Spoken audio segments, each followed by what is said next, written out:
que yo medio me perdí, ahí no supe hasta dónde me siguieron. A ver, si alguno de ustedes me ayuda.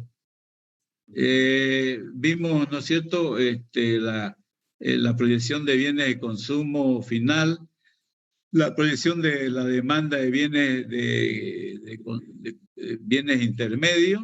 ¿Hasta ahí me siguieron? Nos quedamos en el punto 3.1, ingeniero, proyectar la demanda, inciso B, coeficiente de elasticidad, ingreso.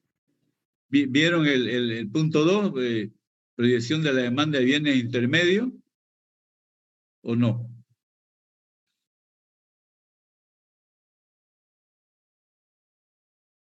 A ver, quiero escuchar pues a ustedes. O sea, son 3 tipos de bienes, ¿no?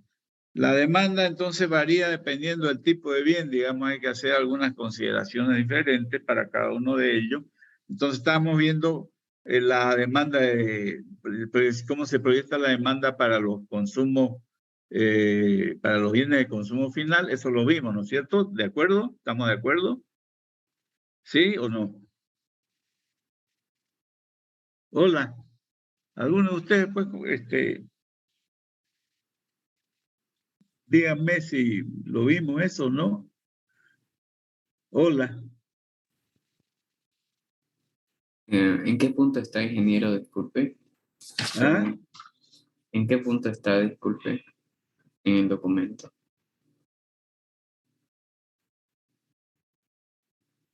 ¿En qué punto nos quedamos? ¿En el 2? Estaba en el 3.1, proyectar la demanda. Ah, ya. Inciso Proyección B. de la demanda de bienes de capital. ¿Sí? Esto que están viendo la pantalla, ¿la están viendo el material? ¿Lo están viendo? Sí, ingeniero. Sí se ve, ingeniero. Ya, ¿en qué punto de esto? A ver, fíjense, ¿en el 2, en el 3, en el 1, en cuál? En el punto 3, ingeniero. Ya, bueno, voy a repetir esto ya, proyección de la demanda cuando se trata de los bienes de capital. Cuando se trata de bienes de capital, entonces los bienes de capital son las máquinas, las herramientas, los equipos de producción.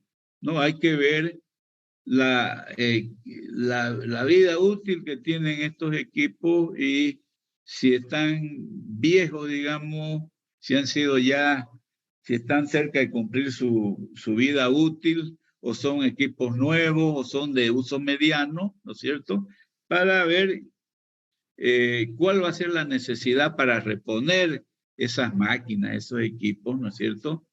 ¿No? Que va a necesitar la industria que ya está establecida, ¿no es cierto? Eso es uno, el punto A. También, el punto B dice, hay que ver la ampliación que se requiere de la capacidad instalada en actuales rubros de producción. ¿Cuáles son los rubros de producción? Pues los rubros de los rubros, sectores de la industria, ¿no? Que van a necesitar el uso de esos equipos que queremos producir con nuestro proyecto, ¿no? Si va a ser necesario ampliarla, cuál es la capacidad instalada, si va a ser necesario ampliarla, ¿no? Y cuáles son esos rubros en los cuales, para saber qué equipo, qué bienes de capital necesitamos producir para cubrir esa necesidad, ¿no? Dependiendo del crecimiento que se prevé para la demanda para esos rubros. También hay que ver que siempre hay posibilidades de nuevos procesos, es decir, innovaciones técnicas nuevas en los procesos de fabricación en relación a los procesos de fabricación que están vigentes actualmente. Y por último, hay que ver si se prevén la producción de cambios estructurales en la economía de la región, del país, etcétera, ¿no? Que nos pueda llevar a producir nuevos rubros de bienes de capital.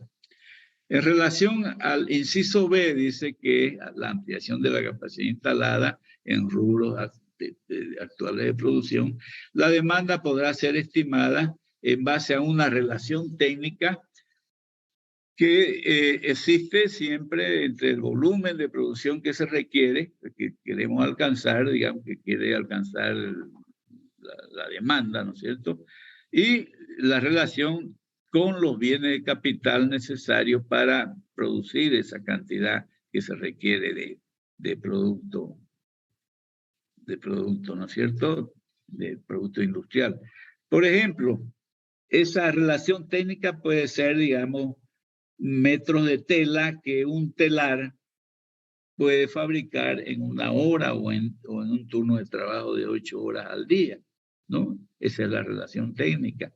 Lo mismo que hablamos de un telar, podemos hablar de cualquier otro equipo, de un molino, digamos, ¿no? ¿Qué tipo este tipo de molino, digamos, qué capacidad de producción tiene? De manera que vamos a saber cuántos molinos vamos a necesitar para fabricar la cantidad que se prevé aumentar de producción de harina, por ejemplo, ¿no? Entonces, ese en relación al inciso B.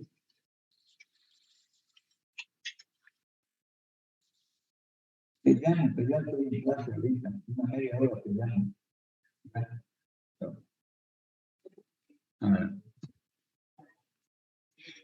Entonces, estamos ya, y en relación al inciso C, ¿no? Posibles innovaciones técnicas en la forma de producir. Acá, ¿qué hacemos en relación a ese inciso C? ¿Sí? Si bien es difícil determinar el tipo de información que se requiere, entonces es importante conocer, por ejemplo, el tema de la mecanización del trabajo, digamos, ¿no? Que podría hacerse de manera más rápida si es que el costo de la mano de obra se sube, digamos, o escasea la mano de obra calificada como operarios de una máquina, de un equipo. Entonces, en esos casos, digamos, si va a haber una mecanización fuerte, dinámica, entonces va a necesitar más equipo para reemplazar a los operarios, a la mano de obra, ¿no? Eso se da en el caso, digamos, en que se prevea que el inversionista dice, bueno, la mano de obra está cara o el rendimiento de la mano de obra es bajo, digamos, o hay muchos problemas con los sindicatos de trabajadores o la falta, sobre todo al iniciar los días de la semana, etcétera, etcétera. Entonces voy a buscar yo mecanizar mi proceso de fabricación. Entonces, en ese caso se puede dar más rápidamente, digamos, el reemplazo de la mano de obra por lo que hacen las máquinas, ¿no? Esa es la mecanización del trabajo. O también puede ser debido a esa mecanización a que han habido estímulos en la política económica o por oportunidades creadas, digamos, debido a que zonas que antes eran deprimidas ya tienen disponible electricidad, digamos, ¿no es cierto? ¿No? Entonces ya están aptas, digamos, o son más adecuadas para poder industrializar esa zona, para adquirir equipos de producción, ¿no? También es otro factor. De la misma manera, cuando puede ser que hayan programas para mecanizar el área rural, digamos, la producción rural, las cosechas, las siembras, cosechas de, qué sé yo, pues de caña de azúcar o de cualquier rubro de la industria agrícola o agropecuaria, ¿no? Entonces,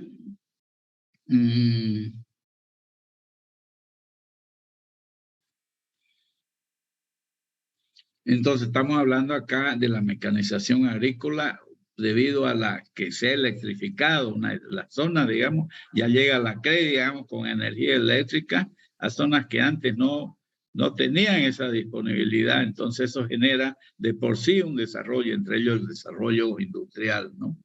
Entonces, de esa manera, digamos, podemos hacer la estimación de cuál va a ser la demanda de los bienes de capital debido al efecto de esos programas de desarrollo. De la misma manera, se puede plantear, digamos, la proyección de la demanda dependiendo de las circunstancias que se presenten. En relación al inciso D, que dice cambios estructurales en la economía que conducen a la producción de nuevos rubros. El inciso D, entonces la incidencia de esos cambios estructurales en la demanda es posible estimarla en forma más o menos apropiada en el caso de que existieran en ejecución programas de desarrollo, ¿no? Entonces siempre es posible, fíjense, hay que actuar dependiendo de la situación que se presenta, ¿no? Bueno, jóvenes, y acá tenemos este otro punto. Análisis, dice, de la proyección de la demanda total, considerando los precios y la escala de producción del proyecto. La escala de producción es el tamaño de la fábrica, ¿no? Entonces, cuando nosotros hacemos un estudio de mercado, ¿qué es lo que obtenemos como resultado? Obtenemos la estimación de la demanda total del producto que queremos elaborar en el mercado, ¿cierto? Pero nos interesa saber, ¿no?, de esa demanda total, qué proporción de esa demanda total nuestro proyecto está en condiciones de captar, o sea, de la torta grande, qué pedazo de torta nos puede corresponder a nosotros, puede corresponder al proyecto, a la demanda del proyecto. Eso es lo que se estudia en un estudio de mercado, porque hay la demanda total, ¿no es cierto? Hay la demanda insatisfecha, pero de esa demanda insatisfecha tampoco nosotros podemos pretender producir el 100% de esa demanda insatisfecha, sino que tenemos que dejar margen para otros, así como nosotros estamos pensando en invertir, no podemos ser pretender ser los únicos, digamos, que estamos en eso, sino que pueden haber otros que están en lo mismo, digamos, ¿no? Como cuando sucede acá, digamos, cuando ven que las cosas van bien, pongo mi kiosquito, vendo salteñas y refrescos y sodas gaseosas, me va bien, al día siguiente los vecinos aparecen con sus kiosquitos también y me hacen la competencia, ¿no? Entonces, hay que ver qué parte de esa torta nos corresponde, que podemos captarla para la demanda de nuestro proyecto. Entonces, los precios, por supuesto, que es un factor importante para determinar cuál va a ser la proyección de la demanda, ¿no? Por lo tanto, es necesario para discutir cómo vamos a proyectar, qué va a suceder con los precios a futuro, ¿no? Y para analizar de nuevo cuáles son las relaciones entre la demanda futura del proyecto, los cambios en los precios del producto y el tamaño que queremos que tenga nuestro proyecto en base a las expectativas de mercado.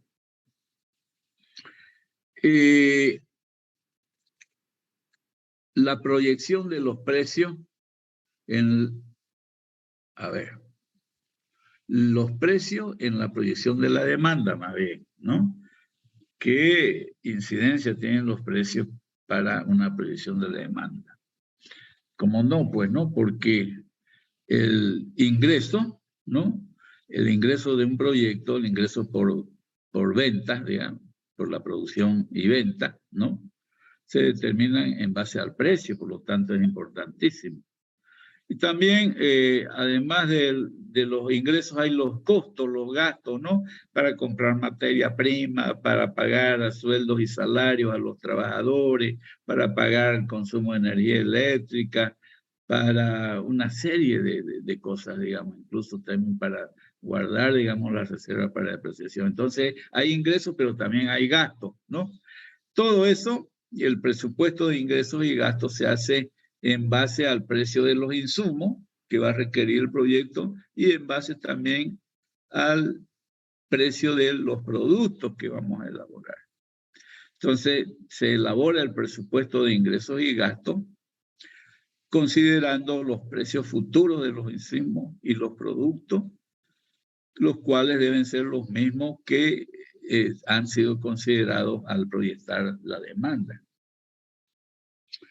Es usual, digamos, considerar constantes los precios relacionados con el proyecto luego de que han sido corregidos por un determinado coeficiente de seguridad que considera las distorsiones circunstanciales de precio que son fácilmente detectables, digamos, por ejemplo, cuando hay utilidades muy elevadas. Entonces, luego nosotros deducimos de que, ¿por qué hay utilidades elevadas? Porque lo más probable es que el precio del producto esté en un nivel muy alto, ¿no? Entonces haya posibilidad de rebajar el precio. Pero el precio es el factor, yo diría, más importante, porque es el que define el ingreso del proyecto, los ingresos que va a tener el proyecto. Entonces, en la práctica, hay que considerar, al definir el tamaño del proyecto, debemos tomar en cuenta lo siguiente.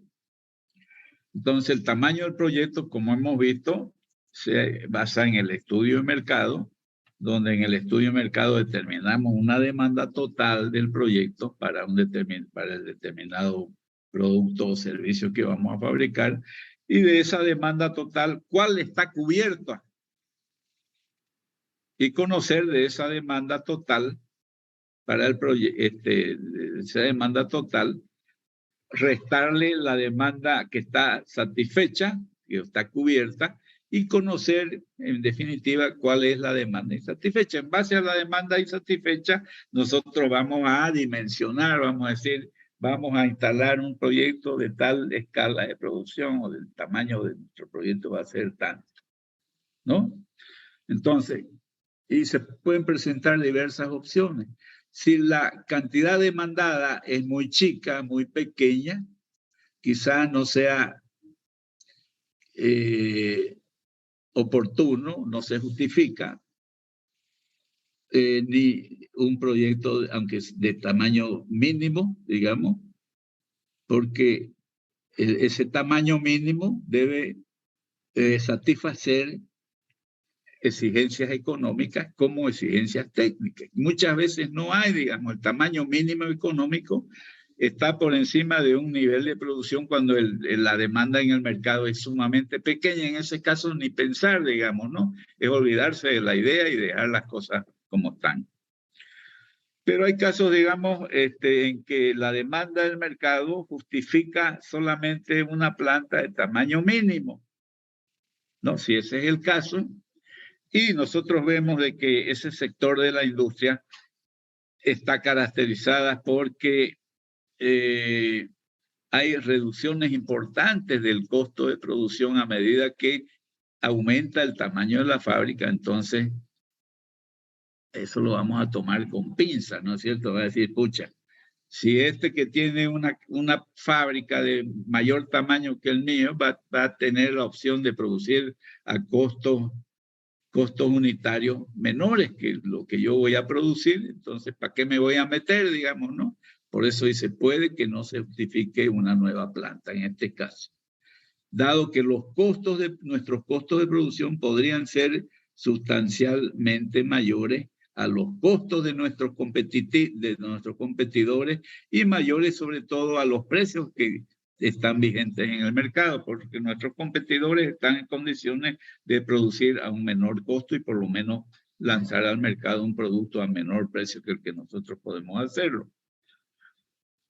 Solamente en el caso de que haya una diferencia muy grande entre la estimación inicial de la cantidad demandada con la escala de producción que se requiere para poder ser competitivo, no será, digamos, en ese caso necesario afinar más el techo en cuanto a la estimación de la demanda. Ya sabemos que nuestro proyecto va a ir porque hay una demanda grandísima, ¿no? Entonces, tenemos cabida, no solamente nosotros, sino otras iniciativas, digamos, para producir el mismo bien o servicio.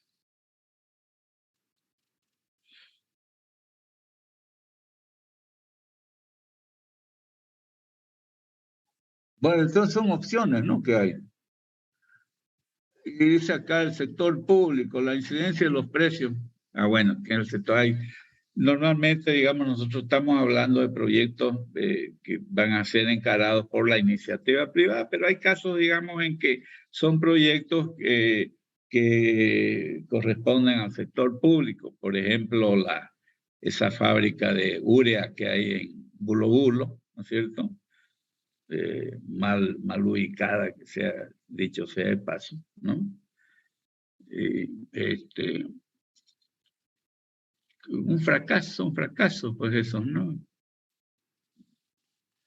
Entonces, proyectos estatales, digamos, ¿no? Puede ser proyectos grandes normalmente, como el Hierro del Mutún, la fábrica de fertilizantes, o como la urea, etcétera, etcétera. Esos proyectos caracterizados por alta inversión, pues son normalmente encarados por el Estado, por el sector público.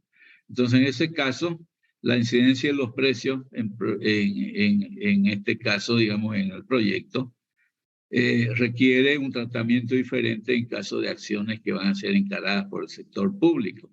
El proyectista de proyectos de inversión para el sector público debe tomar decisiones entre trabajar con precios actuales o hacer una estimación de los precios a futuro. Ello precisa hacer una proyección del sistema de precios para cada sector de la economía. Este procedimiento, digamos, se justifica solamente para el caso de establecer prioridades para asignar recursos del Estado cuando el costo total es mayor a los recursos disponibles. O sea, siempre los recursos económicos son escasos, ¿no? Entonces, aún en el caso del Estado, digamos, se requiere hacer una asignación de recursos, ¿no? No se puede encarar a la vez todos y cada uno de los proyectos, sino que hay que circunscribirse a unos, digamos, a los más prioritarios, y dejar de lado otras alternativas de inversión. Nos vamos a quedar aquí, jóvenes, ¿no? Vamos el día lunes, Dios mediante, continuamos con nuestro análisis, viendo lo que es la estrategia comercial y método de proyección de la demanda, ¿no? Para y otras cosas, digamos, que hacen a la estrategia comercial, ¿no? Para terminar lo que es el estudio del mercado y pasar ya a otro tema que es la ingeniería del proyecto y después la localización y el tamaño de la fábrica. Bueno, dicho esto, los dejo libres, jóvenes, para que para que realicen las actividades de acuerdo a como tienen previsto el fin de semana, que tengan un feliz fin de semana y nos vemos, digamos, o nos encontramos nuevamente, Dios mediante, el día lunes, ¿no? Para seguir avanzando. Le agradezco nuevamente. A usted, ingeniero, que le vaya bien. Muchas gracias, ingeniero. Feliz fin de semana. Ok, igualmente, chao, hasta luego.